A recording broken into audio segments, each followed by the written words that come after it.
Welcome back, everyone. Another episode of The Hit this Wednesday. Today we're going to be talking a lot of college football, and before I get into all of that football talk, I want to make sure that you guys go out and you follow Who's Drankin' on Instagram. Keep an eye out for their merch drop. It's coming soon. It's coming in about a month, so make sure you're on the lookout for that. Follow their account. They post awesome content on their pages. It's going to be successful, guys. Just buy into it. All right? It's funny stuff. The content is awesome. Just make sure you're on the lookout for the drop. All right? It's coming in January, so just be ready for it. And now, I want to talk about something that's a little special to me because it's special to my family. We're going to talk about Muhlenberg football. And for all those people who don't know who Muhlenberg is a Division III college in Allentown, Pennsylvania, which is where I'm from. It's where my brother attends school. I actually looked there at one point. It's a beautiful campus. It's a really great school. I had a cousin that went there, that graduated in 4 years. He loved it. He was a member of the lacrosse team there. And I wanted to talk about the way their season ended. So last Saturday, Muhlenberg lost in the Division III quarterfinals to Mount Union. And for people who know football, they know that Mount Union is a Division III powerhouse. Like, they send guys to the league every year. And for a lot of schools in the country, that's damn near impossible. So losing to Mount Union is not a failure by any means. Not by a long shot. And the way that Muhlenberg has won over the past 3 seasons has been pretty remarkable. Their head coach is Nate Milne, and Nate Milne took over in 2018. His record is 35-5. He's never gotten below quarterfinal finish. Like, his teams have been awesome there. They've been great. And a big reason for that is their quarterback, Mike Nikowski. And Mike Nikowski, he broke all of Matt Ryan's records in high school, by the way, at Penn Charter, which is not an easy thing to do. This year, 47 touchdowns, almost 4,000 yards, 69% completion percentage. That's remarkable. That's a remarkable stat line. And they threw the ball all over the field this year, and they have been for a long time. They had 4 receivers get over 500 yards receiving. 2 of them had over 1,000, Mike Feaster and Mitch Daniel. Both put up over 1,000 yards. Both had 12-plus touchdowns. That's incredible. Mitch Daniel, Lehigh Valley kid, just like myself. And then he had 2 other receivers with over 500 yards, Thomas Jenkins and Thomas Murphy. Thomas Murphy, also, to his credit, really good lacrosse player. Plus, played against him in high school. Really good lacrosse player. And obviously, pretty good football player in college. So their passing attack this year was just unbelievable. And it led them to an 11-2 record and into the Division III quarterfinals. It's a great season. Defensive-wise, they had a lot of playmakers on defense this year. Spencer Kieran, Josh Barnett, Pat Palmer, all put up huge numbers. I mean, Spencer Kieran had 97 tackles this year. It's a lot of tackles. Josh Barnett had 7.5 tackles for loss. Pat Palmer had 7 sacks. That's remarkable. Like, for people that just kind of scratch the surface of football, who probably just follow professional, NFL, and then top-tier college football, you're missing out. Because there's a lot of good football being played at all kinds of levels. And I like to take pride in the fact that I try my best to follow every level of football. Like, I'm a big CFL guy. I'm a big Toronto Argonauts fan. And I think it's just so fun. If you haven't seen a CFL game, you're missing out on that because that's incredible. It's so fun to watch. It's just more exciting than the NFL, I think. And so when you go forward and you follow college football, make sure you're following these lower levels because you're having guys come out of these levels who are extremely talented, who are winning big games like Muhlenberg is. And I was able to go to 3 Muhlenberg football games this year. And watching this team play, you wouldn't think anything about the fact that it's Division III. And for people who are Division I snobs over things like this, just know that there's a lot of really talented athletes coming out of Division III, coming out of Division II, coming out of junior college. I have played lacrosse at every single level you could think of. I played D1, D2, D3, and junior college, okay? There are talented athletes coming out of all of these levels. And I was so happy watching Muhlenberg this year, watching my brother play this year. It was awesome. I wanted to get him on the show. I don't currently have the tech to get him on remotely, but I know soon I'm going to have him and his roommate, Ethan Brader. I love you, Brader. We're going to have you guys on the show very soon when I get all the equipment necessary I need to get you guys on. But I just wanted to take the first 3, 4, 5 minutes of this show shouting you guys out because you guys did incredible this year. It was a pleasure to watch. It was a pleasure to hang out with you guys after the game. Had a great time. I'll see you guys at Stooges hopefully soon. You guys did awesome this year. Timmy, I love you, buddy. Brader, Newman, I love you guys. Be well, all right? But just for you guys, everyone who's watching who has no idea who Muhlenberg football is, who doesn't follow Division III football or any other football level besides D1 and NFL, you're missing out. Go check out these lower levels because in reality, they're not lower levels. They're just different. They're just different. You're missing out on something very exciting, and Muhlenberg is going to be a force for years to come. They recruit really well. They get great players from the Lehigh Valley, which is where I'm from, and they're able to go into New Jersey, into other areas of Pennsylvania, and find really good players. Just keep an eye out. Now, something that I alluded to on my Instagram page is the story of Eric Swann. Now, I'm kind of a psychopath in the fact that I like to research the draft. And I've been researching every draft since 1967, which is when the common draft era begins. That's when the two leagues merged, AFL and NFL. That's when they merged, and they had one combined draft for the first time. And I've been going through all of them, and I've been trying to see where all the talent in the first round, what schools are they coming from? So I did quarterbacks, running backs, wide receivers, tight ends, every position that you can think of that was drafted in the first round. I went through all of them, and I looked to see what schools had the highest marks. Like, for example, quarterbacks, there are 3 schools tied at the top. Oregon, Cal, USC, with 5 since 1967. It's just something I'm interested in, something I like to think about. But I was doing the defensive lineman the other day, and I came across this guy. His name is Eric Swann. I've never heard of him before. He's a pretty good player. Two-time Pro Bowler, played for 7-8 years. Really good player. He was drafted 6th overall in 1991. He was drafted out of a school called Wake Tech. And I do not blame you. I do not blame you if you do not know what Wake Tech is, because I didn't know. I had to look it up. I had to figure out what the hell is Wake Tech. And Wake Tech is just a 2-year technical school in North Carolina. Eric Swann didn't play any football at Wake Tech. Eric Swann was drafted 6th overall in 1991 by the Phoenix Cardinals, which is where they were at the time. He was drafted by them out of a semi-pro league. Out of an NFL franchise drafted a player 6th overall out of a semi-pro league. That doesn't happen. That just doesn't happen. And now in the NBA, for example, you have guys that get drafted out of the G League, which is their minor league system, right? But the thing is, with that, the way that system works is the G League put together a team of all these kids who would be going into their freshman year of college and sign them to contracts, knowing that they are prime NBA prospects, right? So that makes sense. You're signing these guys a year early, getting them some type of financial compensation before they get drafted into the NBA. This year, you had Jalen Green and Jonathan Kuminga drafted in the top 10 this year out of the G League, which is remarkable. It's great for them. 19-year-old kids getting drafted top 10 in the NBA is outstanding. But that doesn't happen in the NFL. It just doesn't happen. This is the only instance in NFL history where somebody was drafted not out of college, but out of a semi-pro league. He never went to a big-time Division I school. He was supposed to go to North Carolina State, but in the 80s, the NCAA had this rule called Prop 48, where if you didn't qualify academically, you could still enroll at the school. You would have to sit out your freshman year, and it would count against a year of your eligibility. So that you would go into your next year still as a true sophomore. You wouldn't count as a redshirt. And he was supposed to go to North Carolina State and be a Prop 48 player. And he decided, F that, I'm not going.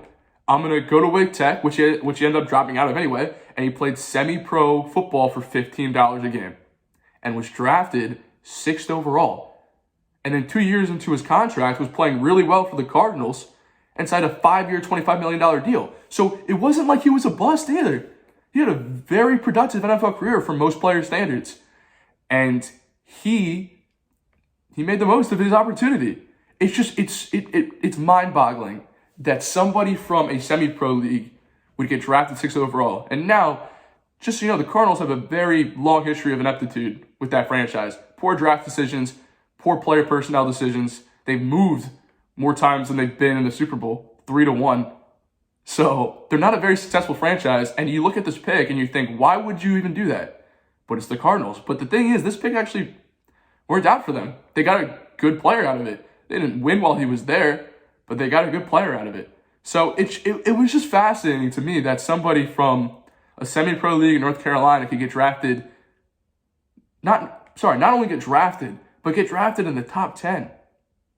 It blows my mind. So I just wanted to share that with you guys. I thought that was pretty cool. I don't know if you guys think it's cool, but I do. So actually, if you're watching this video, when you're done, go to my comment section on my last Instagram post and comment a crazy story for me, a draft story, something that you'd want me to talk about. I'm open to all ideas. I just thought this was pretty cool. I wanted to share with you guys. Now, back to big-time college football, because we're going to talk about Brian Kelly. And I talked about Brian Kelly on my last show. Brian Kelly is heading to LSU. He's leaving Notre Dame. He signed a 10-year, $95 million contract to go down to the Bayou, take over for Coach O and the LSU Tigers. Now, there's been a lot of stories coming out over the past few weeks since his name's been in the rumor mill for leaving, that Brian Kelly isn't exactly the best guy. And a lot of people will take reference to the story that was posted on ESPN a few years ago where Brian Kelly was the head coach of Central Michigan, and he had 2 GAs who ended up being NFL head coaches. Matt LaFleur, who's the head coach of the Green Bay Packers, and Robert Saleh, who's the head coach of the New York Jets.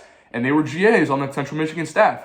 And Brian Kelly decided he was going to have a party at his house, and he invited these 2 young GAs to come to the party. And these guys were jacked up because they were poor.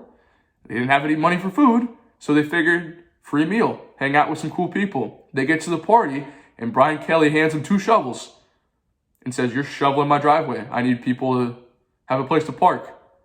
So they shoveled their driveway. And then when everybody started getting there, he told Robert Saleh and Matt LaFleur that they were going to be valet drivers for the night. So they weren't even allowed to come into the party. They had to work the entire night for the boss man, Brian Kelly. And then what they said was they went back to their apartment where they didn't even have a kitchen table, barely any furniture, and they said, when we're head coaches one day, which they are, pretty successful ones, we'll never treat people like that.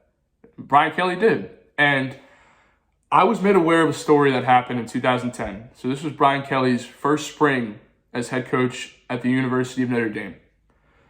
And I've heard this from 1 or 2 people, and then I went online and back-checked it. And by all accounts, it's true.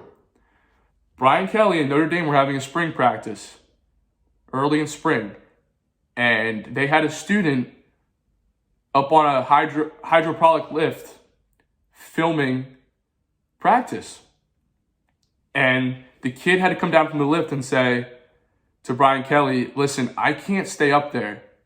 It's too windy. You're not getting any good film anyway. It's just getting a little dangerous." And Brian Kelly said, "I don't care. Get back up there and film this practice."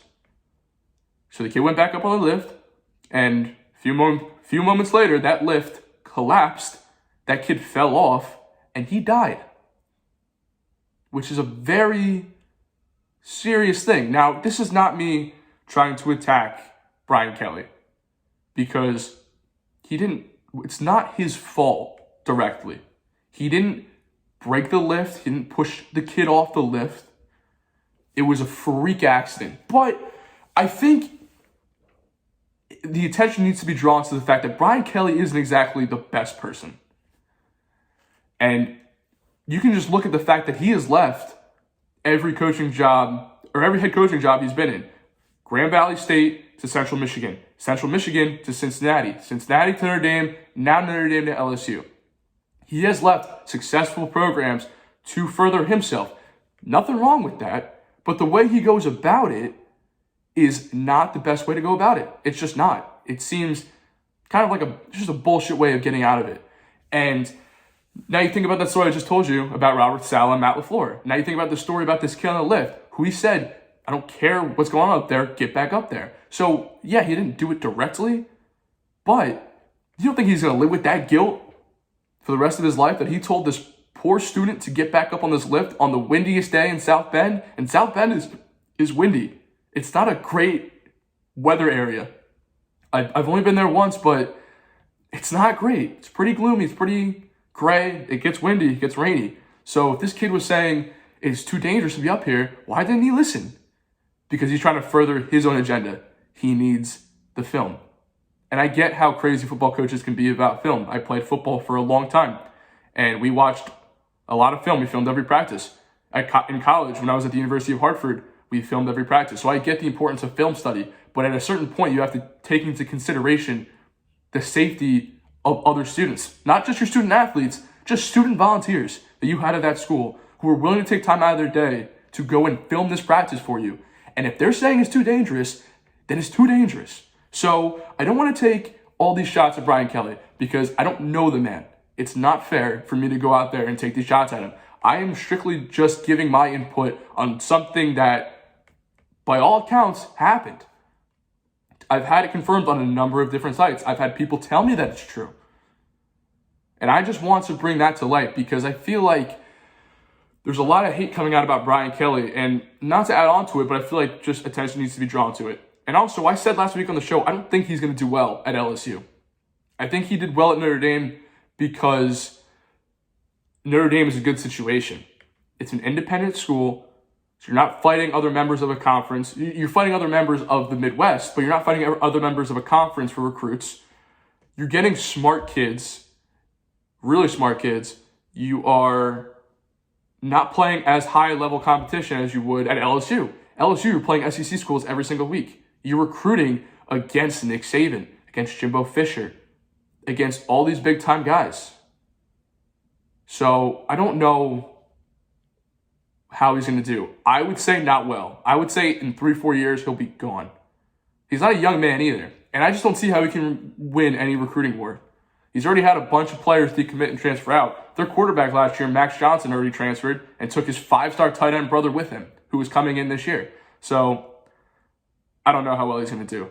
I would expect, at least this year, not very well. So I just wanted to bring light to that because I think that's a pretty screwed up situation that Brian Kelly put this poor young man through, and it needs to be known. It needs to be known. I know, that's a little bit darker a topic than I usually talk about, but I've never even liked Brian Kelly that much to begin with, but let's just move on from it. If you want to know more about it, go online, look it up. It happened. It happened. Go on and look it up. Let's go to the lighter side a little bit. Something cool that happened over the past weekend, even if it was against my favorite football team.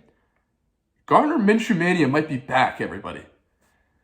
I don't know how many people watch Jets Eagles because they're both not great teams, although you know Philly fans were watching that game to the end, and they're in a spot now where they can make the playoffs. Gardner Minshew played out of his mind on Sunday. Granted, it was against the Jets, who have not played well all year, but he played phenomenal.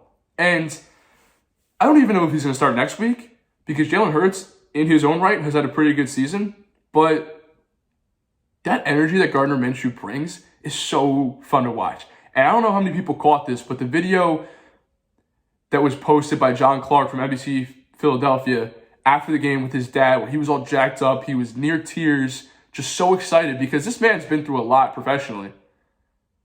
So that was a cool thing to watch, you know? Like he in his rookie year played pretty well for Jacksonville, and then they bottomed out the year after. Not really any fault to him because he was hurt half the year. And then, of course, you're the number one pick. You're going to take Trevor Lawrence. Understandable. And they kind of had a mini quarterback competition, but they ended up trading Minshew to the Eagles. And this was his first time to start since 2020, and he showed out in a big way. So I'm happy for him. And also, I don't know what's going to happen with that quarterback situation because there are reports in the front office that Eagles GM, Eagles head coach split on Hurts. They don't know which way to go. Apparently, the owner loves Hurts. The GM, Howie Roseman, does not love Hurts. But of course, Harry Roseman hasn't been great in the past anyway. So we'll see what happens. Do they go with Minshew now that he's playing well? Do they go back to Hurts now that he's healthy? Who knows? I'd like to see Minshew out there. I also love watching Hurts play. I think he's incredible. But even still, no matter who I think is out there for the Eagles, I think they are in a very good chance to make the playoffs. The NFC is weird this year. It's a very weird division. The AFC is just stacked from like 1 to 9 as far as standings. NFC is very top heavy, and then there's a bunch of teams kind of fighting it out for that bottom level tier playoff spot. They could absolutely be in the mix for that. Them, Washington, Dallas, all in the NFC East are fighting for a playoff spot. I think Dallas runs away with that division, but I think one of Philly or Washington will come out of that division in a wild card spot, which would be cool. Be cool to see. I know all my Eagles friends would like it. I wouldn't. I wouldn't like it. But the Eagles fans wouldn't. So I'll give you that. Now, we just talked about a couple of young quarterbacks. Let's talk about the oldest quarterback in the league, at least the second oldest, Ben Roethlisberger. Ben Roethlisberger got a big, necessary win on Sunday against the Ravens. And it was in no credit to that man. And it's come out, there have been reports coming out that he is retiring at the end of this year. And honestly, good. Good. And it's nothing against Ben because he's had a very, very successful, probably Hall of Fame NFL career. 2 Super Bowls, gaudy numbers, won a lot in Pittsburgh. I just think his time ended 2-3 years ago. He should have been out of the league 2-3 years ago. Because I feel like he's just it's kind of like 2015 Peyton Manning, but even worse. Just even worse. I think Peyton at least knew kind of what he was doing out there. I feel like Ben is just like this old geriatric out there, not having no clue what he's doing. And now, if you're Pittsburgh, you're in a situation where you have a pretty good team. You have a pretty good team. You're not going to end up with a high draft pick. Where do you go with the quarterback spot next year? I don't know. Fortunately for them, there's not going to be any quarterbacks drafted in the top 10 this year. I'm fairly certain of that. The quarterback class, like I talked about on the show, is not great this year. So you might be able to get a solid quarterback in that 11 to 20 range, which I think they'll end up being in that range. And a lot of people are talking about Kenny Pickett going to Pittsburgh. I talk about it all the time. I think it would be a good fit. I know Pittsburgh Steelers front office guys don't like to draft Pitt Panthers, especially good college Pitt Panthers, because it's a lot of pressure coming in. But when you need a quarterback and you have one sitting right in your backyard who is a Heisman finalist, why not if he's there? I think back to 1983 when the Steelers had the 21st overall pick, and they're now done with the 70s Steelers era.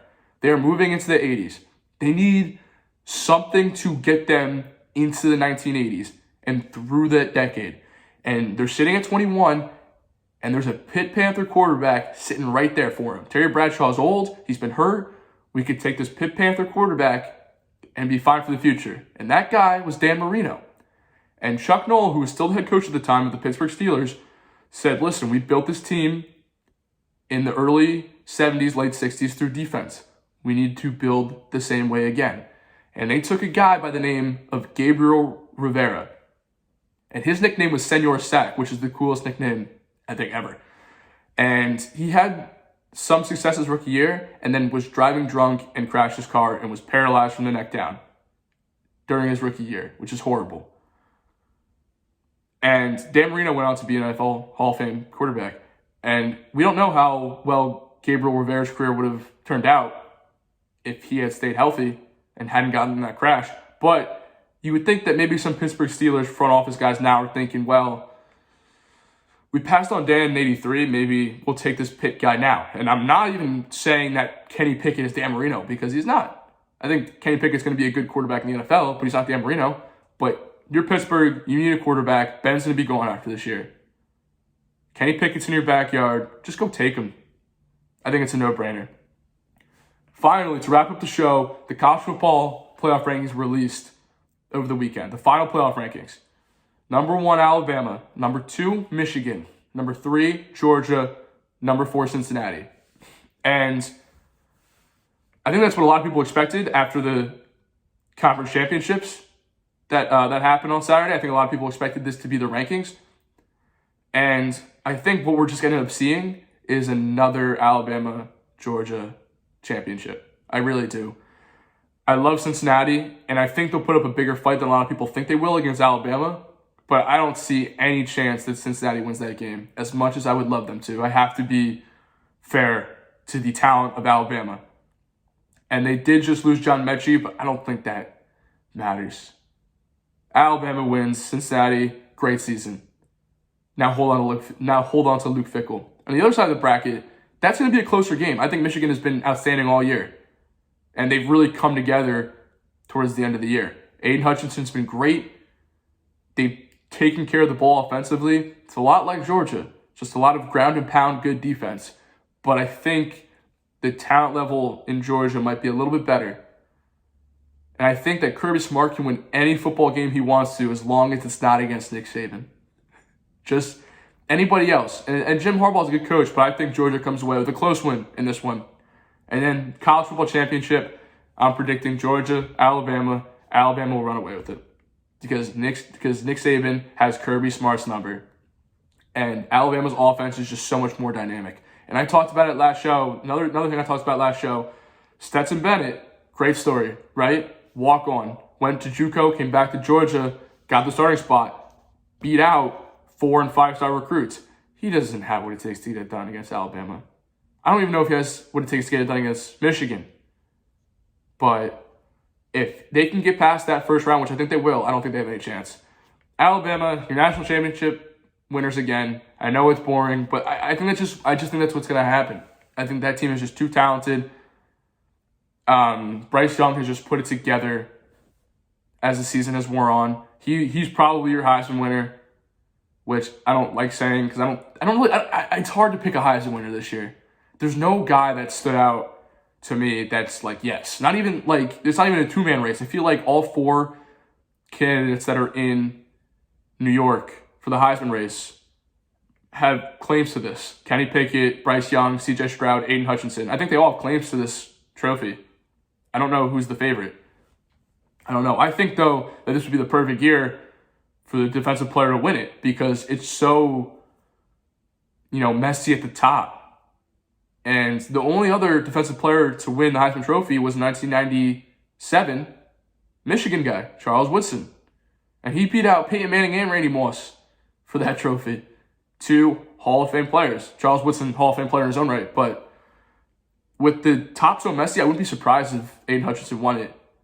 Although I don't think he's the best defensive player in the country. That guy from Alabama who just won the Bednarik Award, he should be the guy in New York. And I'm blanking on his name, and I'm so sorry. But that's the guy that should be in the Heisman race. But I think it's either going to be Aiden Hutchinson or Bryce Young, one of the two. We'll see.